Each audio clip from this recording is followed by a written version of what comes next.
नमस्कार साथियों, बिहार उत्कर्ष के इस YouTube चैनल पर आप सभी लोगों का बहुत बहुत स्वागत है। और मैं आप लोगों के सामने आपकी अपनी नीलम मैम लेकर आई हूँ साइंस के महत्वपूर्ण प्रश्न। एक सीरीज जो है वो हमारे सामने चल रही है, जिस सीरीज के तहत बिहार पुलिस कांस्टेबल में पूछे जाने वाले तमाम जो इंपॉर्टेंट MCQs हैं उन पर हम लोग डिस्कशन कर रहे हैं। और मैं सिर्फ आप लोगों का हर रोज 10 मिनट का समय लेती हूँ और 10 मिनट में 10 से 15 क्वेश्चन आप लोगों को प्रैक्टिस कराने की कोशिश यहाँ पे करती हूँ। तो समय को जाया ना करेंगे, जल्दी से जो है वो जल्दी से सेशन को स्टार्ट करते हैं। आप सभी लोग जो है वो सभी लोग सेशन को शेयर भी जरूर कीजिएगा, ठीक है। तो आज का पहला क्वेश्चन जो है वो पहला क्वेश्चन हमारे सामने है और हमसे यहाँ पर पूछा जा रहा है कि भौतिक मात्रा में पृष्ठ में तनाव की इकाई जो है वो यहाँ पर क्या होती है। पृष्ठ तनाव जिसे इंग्लिश में जो है वो इंग्लिश में हम लोग क्या बोलते हैं मैम, इंग्लिश में इसे हम लोग बोलते हैं यहाँ पर सरफेस टेंशन। और इसी सरफेस टेंशन की यूनिट जो है वो यूनिट आपसे पूछी जा रही है। क्या सरफेस टेंशन की यूनिट जो है वो न्यूटन सेकेंड होती है, क्या स्टेरेडियन जो है वो यहाँ पर होती है, पास्कल इंटू मीटर होती है, या जूल जो है वो हमारा सही आंसर यहाँ पर होगा। तो आप लोगों को यहाँ पर याद रखना है कि जब भी सरफेस टेंशन की यूनिट हमसे पूछी जाए, क्योंकि आपके सिलेबस में यूनिट्स एंड मेजरमेंट का एक टॉपिक है ना। आप सब लोगों ने अपना सिलेबस देखा होगा, मापन इकाइयां जो हैं और मापन वहां पर आप लोगों के सामने रखा गया है। तो पास्कल इंटू मीटर जो है वो यहाँ पर क्या हो जाएगा, राइट आंसर हो जाएगा। चलिए नेक्स्ट क्वेश्चन हम लोग ले लेते हैं। प्रोटीन को कितने अमीनो एसिड से क्या किया जाता है, इकट्ठा किया जाता है। तो देखो प्रोटीन की अगर हम लोग बात करें तो मैम प्रोटीन हमारे शरीर का एक क्या है, पोषक तत्व है। पोषक तत्व के साथ साथ यही प्रोटीन जो है ये नाइट्रोजन युक्त जो है वो क्या है, यौगिक भी हमारे सामने होता है। और इसी प्रोटीन में अगर हम लोग बात करें तो कार्बन, हाइड्रोजन, ऑक्सीजन, नाइट्रोजन और सल्फर, ये 5 कंपोनेंट्स होते हैं। मतलब प्रोटीन इन 5 तत्वों से मिलकर बना होता है। और यही 5 तत्वों से मिलकर बना होने के साथ साथ हमारे शरीर में जो प्रोटीन है वो 20 प्रकार के अमीनो एसिड्स के फॉर्म में क्या होता है, प्रेजेंट होता है। मतलब हम प्रोटीन को प्रोटीन के फॉर्म में खा रहे हैं, लेकिन वो प्रोटीन हमारी बॉडी में जाके जो है वो फॉर्म में डाइजेस्ट हो रहा है। तो मैम वो डाइजेस्ट हो रहा है किसके फॉर्म में, अमीनो एसिड के फॉर्म में। तो इसका सही आंसर यहाँ पर क्या हो जाएगा, सी हो जाएगा कि प्रोटीन 20 प्रकार के अमीनो एसिड से मिलकर यहाँ पर बना होता है। अगर हम लोग बोले कि क्या प्रोटीन मैम एक कार्बनिक यौगिक है, तो बिल्कुल प्रोटीन एक कार्बनिक यौगिक है, ठीक है। क्यों, क्योंकि प्रोटीन एक तो बनता है कार्बोक्सिलिक एसिड, एक साइड जो है अगर हम लोग यहाँ पे बोले तो एक साइड NH2 ग्रुप यहाँ पे जुड़ता है, एक साइड R जुड़ता है, एक साइड H जुड़ता है। और इनके सबके जुड़ने से जो ये N यूनिट होती हैं, यही N यूनिट प्रोटीन की रासायनिक संरचना को क्या करती है, प्रदर्शित यहाँ पर करती है। तो what is the right answer ma'am, यहाँ पर सी सही आंसर हो जाएगा। गुरुत्वीय त्वरण जी पर निर्भर नहीं करता है। गुरुत्वीय त्वरण जी के गिरने वाली वस्तु के द्रव्यमान पर निर्भर नहीं करता, गुरुत्वीय स्थिरांक पर निर्भर नहीं करता। तो मैम इस पर तो बिल्कुल निर्भर नहीं करेगा, है ना। गुरुत्वीय स्थिरांक पर बिल्कुल निर्भर नहीं करेगा, क्योंकि हमें पता है कि कैपिटल जी जो है वो क्या होता है, ग्रेविटेशनल कांस्टेंट होता है। गुरुत्वाकर्षण नियतांक जो है वो नियतांक यहाँ पर होता है। और अगर हमसे कोई पूछे कि इस गुरुत्वाकर्षण नियतांक की वैल्यू कितनी होती है, तो 6.67 into 10⁻⁻11 newton metre square upon kilogram square, ये इसका क्या होता है, यूनिट होता है। तो it is same, it is same for all the situations. ये सबके लिए बिल्कुल जो है वो बिल्कुल क्या रहेगा, सेम जो है वो सेम यहाँ पे रहने वाला है। तो इसका कोई फर्क नहीं पड़ेगा। लेकिन क्या गुरुत्वीय त्वरण गिरने वाली वस्तु के द्रव्यमान पर निर्भर करता है, पृथ्वी के द्रव्यमान पर निर्भर करता है, और पृथ्वी की त्रिज्या। तो मैम द्रव्यमान पर तो निर्भर करेगा, क्योंकि हमें पता है कि G is proportional to m1 m2 and G is proportional to 1/r², यानी दूरी के व्युत्क्रमानुपाती और द्रव्यमान के समानुपाती होता है। लेकिन अगर हम लोग पृथ्वी की त्रिज्या की यहाँ पर बात करें तो रेडियस जो है, रेडियस पर गुरुत्वीय त्वरण का मान जो है वो निर्भर नहीं करता है, ठीक है। तो ये हम सब लोगों को यहाँ पर क्या करना है, ध्यान रखना है। नेक्स्ट क्वेश्चन, भारत में संचार क्रांति के लिए किसे जाना जाता है। भारत जो है, इसी भारत में संचार क्रांति, जिसे हम लोग कहीं ना कहीं कम्युनिकेशन रेवोल्यूशन बोलेंगे, उसके लिए किसे जाना जाता है, प्रणय रॉय को, सैम पित्रोदा को, क्रेग वेनिंगटन को, या प्रणब मुखर्जी जो है वो इसका सही आंसर यहाँ पर होगा। तो आप लोगों को यहाँ पर याद रखना है कि बी यहाँ पर करेक्ट आंसर होगा, सैम पित्रोदा। और भारत में संचार क्रांति के जनक के रूप में यही सैम पित्रोदा हैं, जिन्हें क्या किया जाता है, जाना जाता है। तो बी यहाँ पर क्या हो गया, राइट आंसर हो गया। बैरल के यहाँ पर बात की जा रही है कि बैरल निम्न में से किसका जो है वो क्या है, अयस्क है।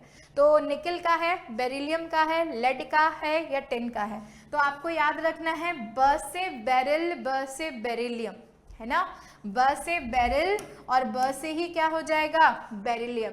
तो ये बेरिल जो है वो बेरिल किसका अयस्क होता है, बेरिलियम का। और इसी बेरिल ओर से हम जानते हैं अयस्क क्या होता है, अयस्क जो है वो कहीं ना कहीं पृथ्वी पर संयुक्त अवस्था में पाए जाते हैं और इनसे किसी धातु का निष्कर्षण किया जाता है।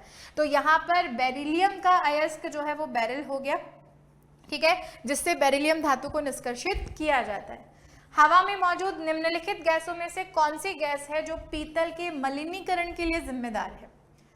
पीतल का मलिनीकरण, पहले के जमाने के लोग घर में पीतल के बर्तन रखते थे और उन पीतल के बर्तनों को जब कुछ दिनों तक जो है वो रखा जाता था तो हवा में ऑक्सीजन से रिएक्ट करके, है ना, वही पीतल के बर्तन जो है उनके ऊपर एक हरे रंग की परत जम जाती थी, जिसके लिए फिर हम लोग, एक इंसान आता था उसे कहते थे कि हमने पीतल के बर्तनों की कलई करवाई है, ठीक है। वो कलई करता था और उन पीतल के बर्तनों को क्या कर देता था साहब, चमका देता था। तो ऐसा मलिनीकरण जो है वो किसकी वजह से होता है, कौन सी गैस यहाँ पर जिम्मेदार है। तो आपको याद रखना है कि जो हाइड्रोजन सल्फाइड होता है, carbon dioxide is not responsible, nitrogen का कोई फर्क ही नहीं पड़ता, कार्बन मोनोऑक्साइड भी इससे रिलेट नहीं करेगी, लेकिन हाइड्रोजन जो है उसी हाइड्रोजन सल्फाइड, यानी पानी में हाइड्रोजन है और उस हाइड्रोजन के साथ जब सल्फर के कण ऐड हो जाते हैं, सल्फाइड मॉलिक्यूल्स जब मिल जाते हैं, तो इसी हाइड्रोजन सल्फाइड के कारण पीतल का क्या होता है, मलिनीकरण यहाँ पर होता है, ठीक है।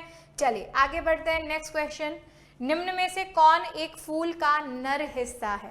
अगर हम लोगों से यहाँ पर क्या पूछा जाए, मेल ऑर्गन ऑफ फ्लावर पूछा जाए, क्या पूछा जाए, मेल ऑर्गन ऑफ फ्लावर, तो कौन है जो एक फूल का नर हिस्सा है।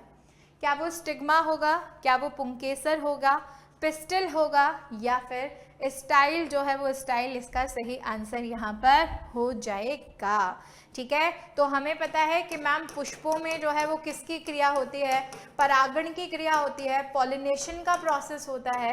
ये पॉलिनेशन हवा से भी होता है, ये पॉलिनेशन वाटर से भी होता है, ये पॉलिनेशन कीटों के द्वारा भी होता है, ठीक है। तो जब ये पॉलिनेशन का प्रोसेस होता है तो इस पॉलिनेशन के प्रोसेस में जो पुंकेसर होते हैं, ठीक है, वो पुंकेसर हवा, पानी या कीटों के द्वारा कहाँ पे जाते हैं मैम, वो जाते हैं स्टिग्मा के ऊपर, है ना।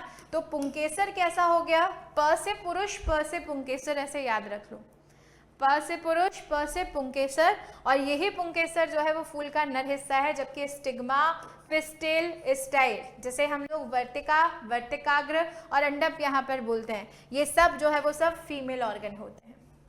एकमात्र ऐसे धातु का नाम जो जीवाणुरोधी है, एकमात्र ऐसी धातु जो जीवाणुरोधी है, मतलब एक ऐसी मेटल जो मेटल क्या करती है, जो बैक्टीरिया को कहीं ना कहीं खत्म करने का काम करती है, बैक्टीरिया को रोकने का काम जो है वो काम यहाँ पर करेगी। आपको उस मेटल का नाम जो है वो यहाँ पर क्या करना है, बताना है। तो हम सब लोगों को याद रखना है कि मैम सोडियम नहीं होगा, आयरन नहीं होगा, एल्यूमिनियम नहीं होगा, क्या होगा, कॉपर होगा। आप सब लोगों ने सुना होगा कि हमसे ऐसा कहा जाता है कि रात भर तांबे के बर्तन में जो है वो पानी भर के रख दो और सुबह उस तांबे के बर्तन में रखा हुआ पानी जो है वो पानी अगर हम लोग पीते हैं तो वो हमारे डाइजेशन के लिए, हमारे पाचन के लिए, हमारे शरीर के लिए बहुत लाभदायक होगा। क्या आप लोगों ने कभी सोचा है कि ऐसा क्यों कहा जाता है? ऐसा इसलिए कहा जाता है क्योंकि तांबा जो है वो तांबा उस पानी में जितने भी जर्म्स या बैक्टीरियाज होते हैं उन्हें नष्ट कर देता है और नष्ट करने की वजह से वो पानी हमारी बॉडी के लिए उतना ही यूजफुल हो जाता है। चलिए नेक्स्ट क्वेश्चन, थर्मामीटर की यहाँ पर बात की जा रही है और आप सब लोगों से पूछा जा रहा है कि थर्मामीटर जो है, ठीक है, इसी थर्मामीटर में पारे के विकल्प के रूप में निम्नलिखित में से किसका उपयोग किया जाता है? सेलेनियम का, आर्सेनिक का, ब्रोमीन का, या फिर गैलिंस्टन जो है वो इसका सही आंसर यहाँ पर हो जाएगा।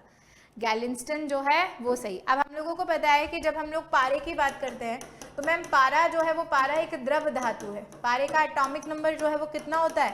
एटॉमिक नंबर होता है 80। और पारा जो है वो रूम टेम्परेचर की अगर हम लोग बात करें तो मैम रूम टेम्परेचर पर यही पारा एक लिक्विड मेटल के फॉर्म में क्या होता है? प्रेजेंट होता है।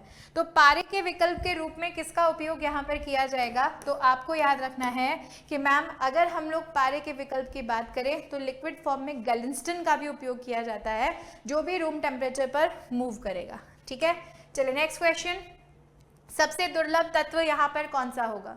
सबसे दुर्लभ तत्व क्या एस्टेटिन होगा, रेडॉन होगा, यूरेनियम होगा या फिर लिथियम जो है वो इसका क्या होगा, करेक्ट आंसर यहाँ पर हो जाएगा।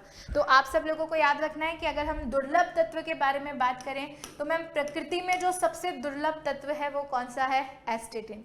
एस्टेटिन जिसे हम लोग 80 से रिप्रेजेंट करते हैं, 80 से रिप्रेजेंट करने के साथ साथ ही ये एस्टेटिन कौन से ग्रुप में प्रेजेंट होता है, तो मैम ग्रुप 17 में प्रेजेंट होता है। ग्रुप 17 जिसे हम लोग क्या बोलते हैं, जिसे हम लोग हैलोजन ग्रुप यहाँ पर बोलते हैं, जिसमें फ्लोरीन, क्लोरीन, ब्रोमीन, आयोडीन, एस्टेटिन ये तत्व जो हैं वो क्या होते हैं, उपस्थित होते हैं। तो ये इन सब में सबसे दुर्लभ तत्व यहाँ पे माना जाता है। रेडॉन एक अक्रिय गैस है, यूरेनियम एक रेडियो एक्टिव एलिमेंट है और लिथियम जो है वो लिथियम सबसे हल्की धातु के रूप में क्या किया जाता है, देखा जाता है। ठीक है, चलिए तो ये थे हमारे आज के 10 जो है वो 10 इंपॉर्टेंट क्वेश्चंस जो आप लोगों से एग्जामिनेशन में पूछे जा सकते हैं। तो ये जो हमारे टॉप मोस्ट इंपॉर्टेंट क्वेश्चन की सीरीज चल रही है बिहार पुलिस कांस्टेबल के लिए, इसमें ये छोटे छोटे रिवीजन मुझे ऐसा लगता है कि आप सभी लोगों के लिए बहुत बेनिफिशियल रहेंगे। तो इन सेशन से जुड़े रहिए और जुड़े रहने के साथ साथ अपने साथियों को भी जोड़ते रहिए। फिर मिलेंगे हम लोग कल जो है वो कल अपने नए सेशन के साथ, नए 10 प्रश्नों की श्रृंखला के साथ। तब तक के लिए जुड़े रहिए, बने रहिए। आप सभी लोगों की बेहद मांग पर आप सभी लोगों की बिहार पुलिस कांस्टेबल की परीक्षा के लिए जो बिहार गौरव बैच है, इसी बिहार गौरव बैच पर ऑफर को एक दिन के लिए और बढ़ा दिया गया है। यानी ये ऑफर जो है वो कल तक ही था, लेकिन इस ऑफर की तिथि को एक दिन और बढ़ाकर आज तक कर दिया गया है। आज इस ऑफर का लास्ट डे है और आप सभी लोग अगर इस बिहार गौरव बैच को लेना चाहते हैं तो ये बैच आपको सिर्फ 279 रुपीज में दिया जा रहा है, जिसके तहत आपके सभी सब्जेक्ट का कंप्लीट जो मैटर है वो आपको सब्जेक्ट एक्सपर्ट्स यहाँ पर कराएंगे। 30 मास्टर क्लासेस यहाँ पर कुमार गौरव सर की भी आप लोगों को मिलेंगी और उसी के साथ साथ बिहार पुलिस कांस्टेबल के एग्जाम के लिए जो इंपॉर्टेंट टेस्ट सीरीज है वो भी इस बैच के साथ आपको फ्री दी जाएगी। तो अभी तक अगर आपने इस बैच में एनरोल नहीं किया है तो जल्दी से कर लीजिए, साथ ही साथ अपने सभी साथियों तक भी इस बैच की इंफॉर्मेशन को शेयर कीजिए और ध्यान रखिए आज इस ऑफर का लास्ट डे है। Thank you so much.